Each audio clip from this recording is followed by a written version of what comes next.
L'histoire commence littéralement juste à la fin du voyage du héros, lorsqu'ils retournent tous à la capitale royale pour célébrer la défaite du roi démon.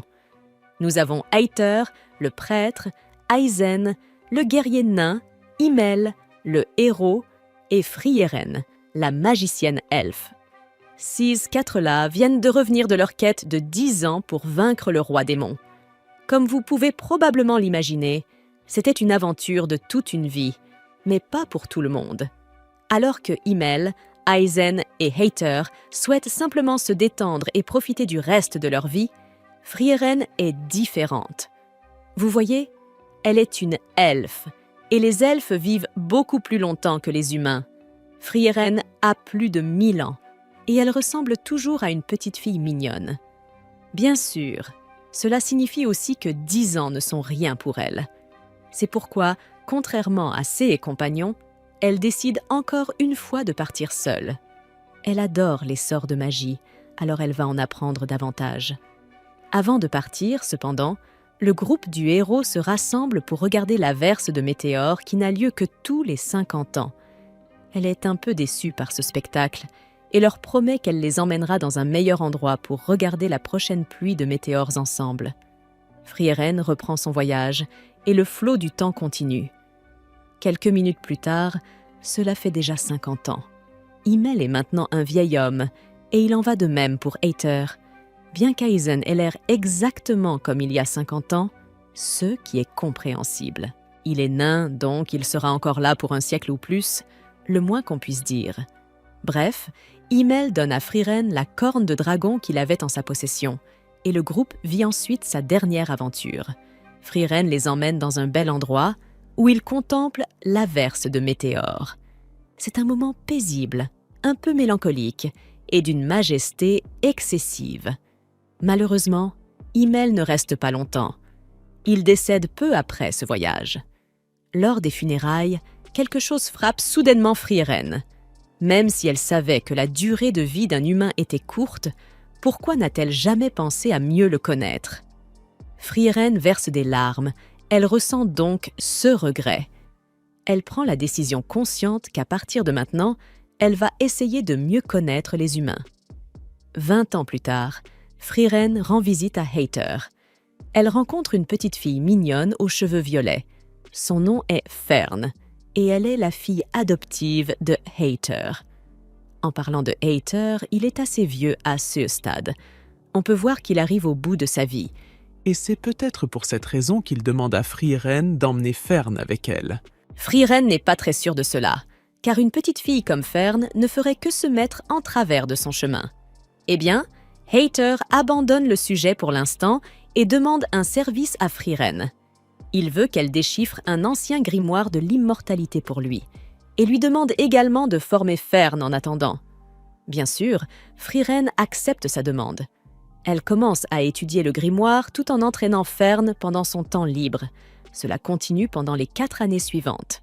La santé de Aether se détériore également. Il finit par être alité et sait que son heure est venue. Fern, de son côté, commence à prendre son entraînement plus sérieusement que jamais.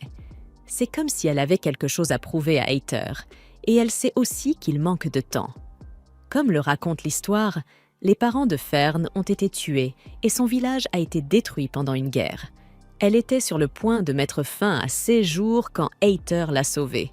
C'est pourquoi elle cherche maintenant à prouver à Aether que, même après sa mort, elle sera capable de survivre seule. Au fait, où en est ce fameux grimoire de l'immortalité? Eh bien, apparemment, c'était une arnaque. Aether a bien joué notre pauvre Frieren. Il savait qu'il n'y avait pas de secret d'immortalité dans le grimoire. Il voulait simplement que Frieren reste assez longtemps pour transformer Fern en une véritable magicienne.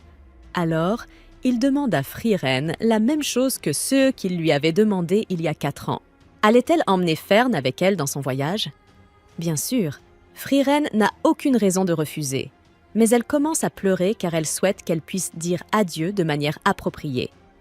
Nous voyons Fern et Aether sourire et discuter ensemble. Et au fur et à mesure que l'histoire avance, Aether passe finalement de l'autre côté. Fern accompagne Frieren dans ses voyages. Il faut à Fern un certain temps pour s'habituer à la folie de Frieren, mais toutes les deux forment une bonne équipe. Un jour, elle tombe sur une statue du héros dans un village quelconque, et Frieren décide de la décorer avec une certaine fleur. Il s'agit de la astérisque Blue Moon Weed astérisque, une fleur qui est en réalité originaire du village de Himmel, ce héros avec lequel Frieren a autrefois voyagé. Cela va être un défi cependant, car la fleur est éteinte dans cette région.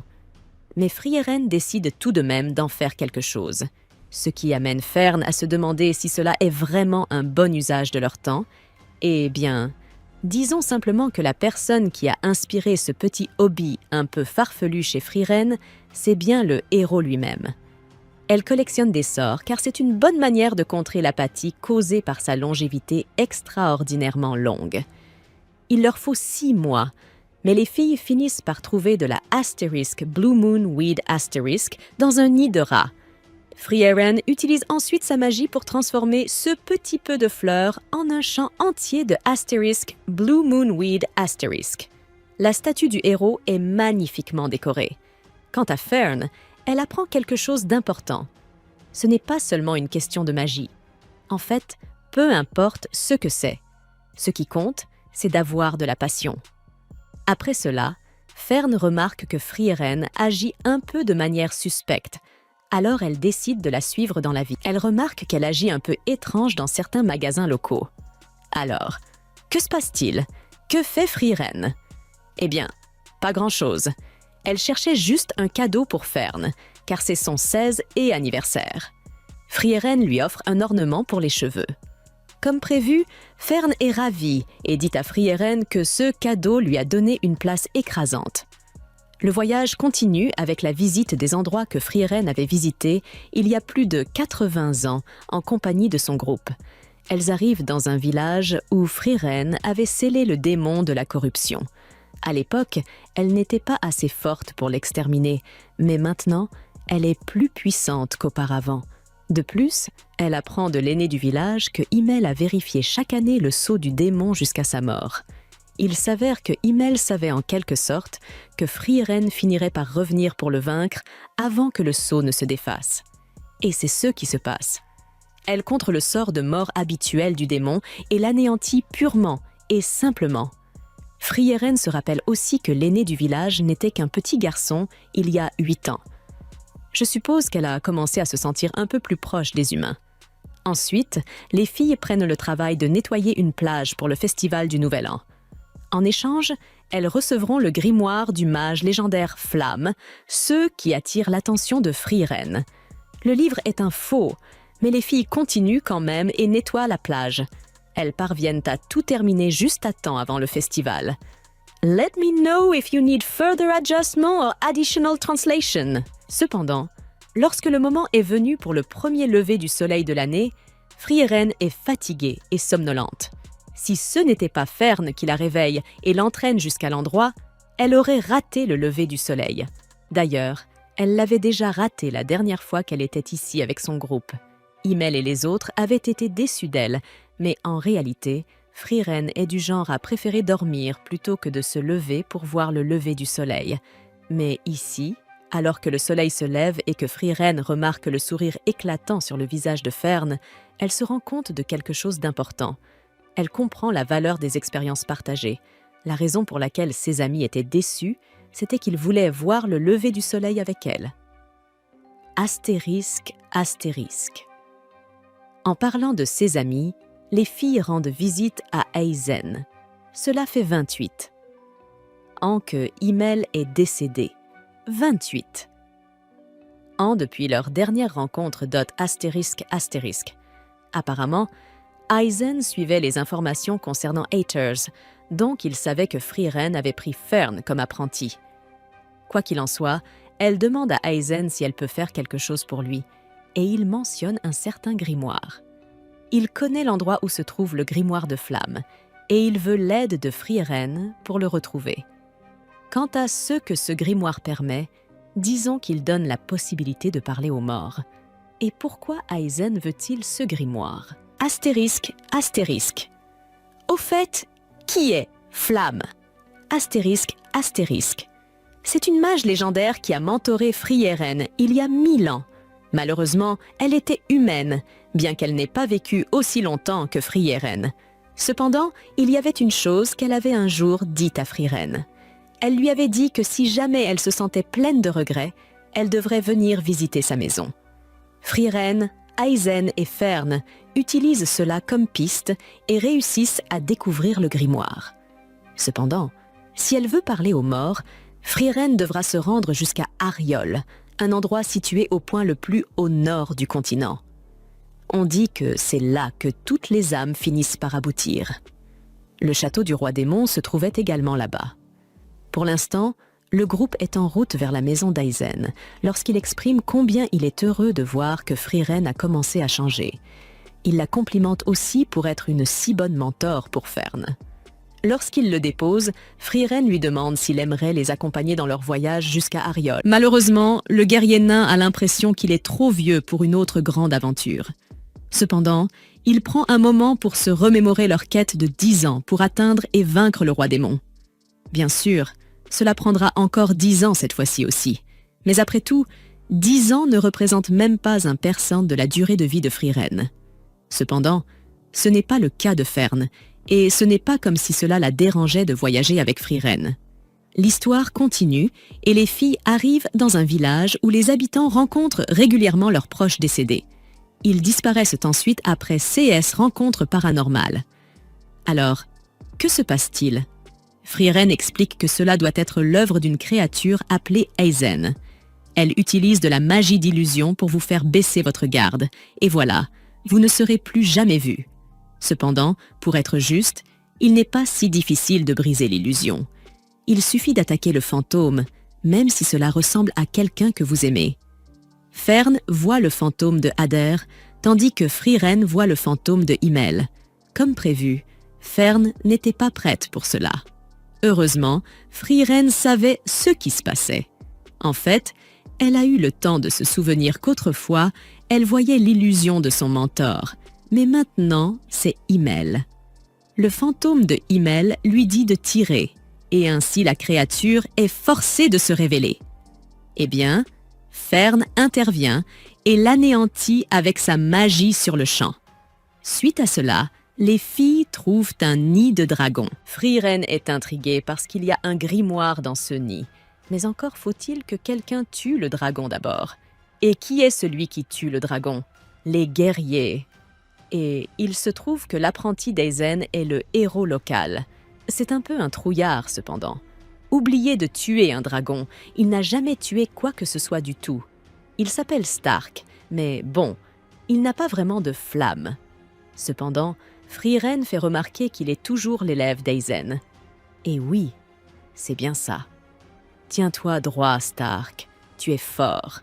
Je veux dire, il est capable de trancher des roches massives, donc il devrait être capable de combattre un dragon aussi. Oui, il a peur, mais ça ne l'a jamais empêché de s'entraîner sans relâche. Pendant les 3 dernières années, il a constamment balancé son épée près d'une falaise. Et maintenant, CS mouvements ont créé une large entaille dans la montagne. Fern essaie de le convaincre de surmonter sa peur. Elle lui explique comment elle se sentait de la même façon lorsqu'elle a combattu son premier monstre. Frieren l'a littéralement laissé se débrouiller seule et a refusé d'aider. C'est pourquoi, lorsqu'elle s'est retrouvée coincée, son corps a réalisé que la seule chose qu'il lui restait à faire était de compter sur sa propre force. Elle dit maintenant à Stark la même chose. Il doit compter sur sa propre force. Le moment de la bataille arrive. Et tandis que Stark tremble de peur, Frieren lui fait remarquer que son maître, Aizen, tremblait lui aussi dans ses bottes à l'époque. Cela calme un peu Stark, et il semble qu'il n'y ait jamais eu de raison de s'inquiéter, car Stark parvient à tuer le dragon comme si c'était la chose la plus naturelle du monde. Il le fait sans avoir besoin de l'aide de Frieren. Oui, le héros accomplit sa tâche. Il fait ses adieux aux villageois et rejoint le groupe de Frieren. Le voyage continue, et ils arrivent à la ville de Wall. Mais il y a un problème. Ils ne peuvent pas aller plus loin car personne n'est autorisé à passer par le prochain point de contrôle. C'est à cause de certains monstres, et c'est pourquoi personne ne sait quand la situation changera. Cela pourrait prendre jusqu'à 2 ans, qui sait. Eh bien, cela convient à Frieren. Elle va juste étudier un peu de magie en ville. Stark n'est pas aussi amusé, cependant. Il veut que l'aventure continue au lieu d'attendre, car son objectif est de revenir un jour voir Aizen et lui raconter toutes les choses impressionnantes qu'il va accomplir pendant son aventure. Il a une longue conversation à ce sujet avec Fern, et il se demande aussi s'il pourrait simplement survoler le point de contrôle. En revenant à Frieren, les deux la surprennent en train d'agir de manière étrange. Apparemment, elle essaie d'éviter les gardes parce qu'elle pense qu'elle est en difficulté, mais c'est tout le contraire. Le chef de la ville la reconnaît comme l'une des héroïnes qui ont vaincu le roi démon, et ainsi, Frieren et son groupe sont autorisés à passer le point de contrôle. Ils reçoivent littéralement un adieu héroïque de la part des habitants de la ville. Je suppose que Stark devrait être content parce qu'après tout, n'y a-t-il pas une meilleure façon de commencer son aventure? Quoi qu'il en soit, le voyage vers le nord continue.